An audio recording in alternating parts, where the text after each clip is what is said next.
it's important to understand when to compare and when not to compare.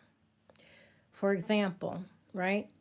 Comparing how homes are built here and the home that you had or have back in the States, you can't really compare.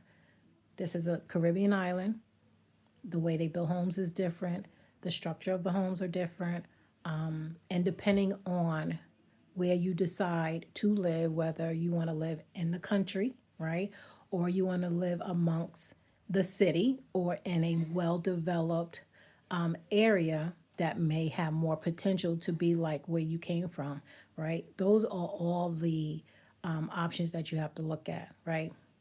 For me and my husband, we have, I would say more so my husband's side of family, have a well establishment here in Montego Bay, right?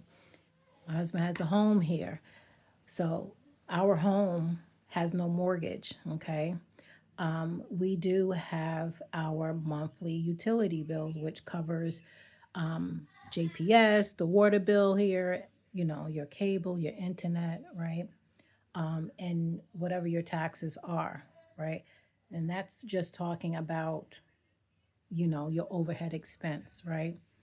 So in our case, we are fortunate because we do not have a mortgage. Well, if you are coming to the island to stay long term, you really need to do your research on what type of living situation you want.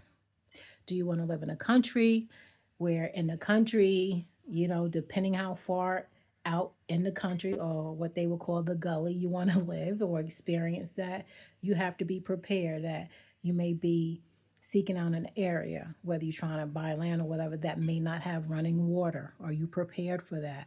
Or if they do have running water, right?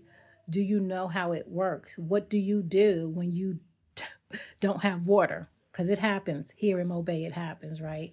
These are factors that you have to look into on where you want to live, right? Um, if you live in a country, are you prepared to travel by public transportation and what that looks like? Okay, because the streets here in Jamaica, the driving here, I will tell you, I do not drive here. Although I do drive down to the corner store, maybe, or maybe to the supermarket Progressive that I shop at, but I do that probably 2 or 3 times a year. I do not drive here. My husband do all the driving. Okay, um, it's brutal. I don't know how else to say it. Driving here is brutal, and if you're not prepared for it, then you should not be driving. So, those are all factors where you live. So, if you're not driving, then you want to live closer to your amenities, places you need to go shopping. And if you are more in the country, then you have to get used to using, you know, the taxi service here, Uber, whatever. And I think now they have InDrive here, right? So these are factors that you need to look into. Where do you want to live? Where do you want to set up? Then what is your budget? Now your budget could range from anywhere. You can get a rental anywhere from $500 and up. And when I say up, I'm talking USD prices up. Again, it's contingent on where you choose to live and what your budget is. Here is where you can't compare. A lot of people, when they hear a person like me who was not born in Jamaica, so I'm not really considered a local. And if I decided, at one point, I almost decided to rent here.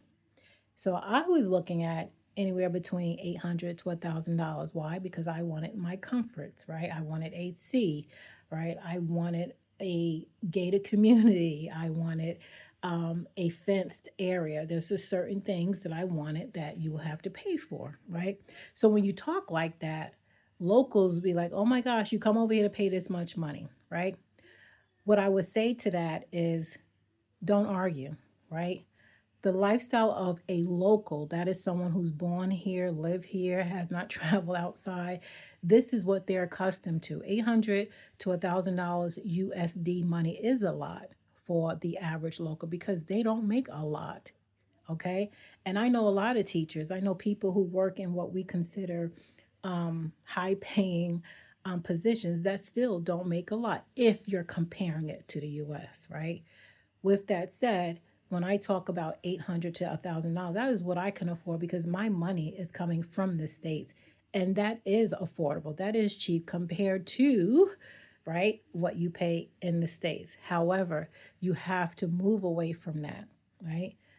Pay what you can pay with the money that you have, right? Bottom line, pay what you can pay with the money that you have, and then let all the other comparisons fall as they may. Your job of relocating or doing sabbaticals in the island is not to convince anyone that it works. That is not your job. And that's what I learned very early in the game in 2018. My job is not to convince anyone from the States that this works, because I have people who was born here in Jamaica that has never been back to the island and looked at me like I was crazy because um, they're looking at Caribbean island based off of their experience when maybe they were a child, right? Or maybe when they were, visiting their local areas.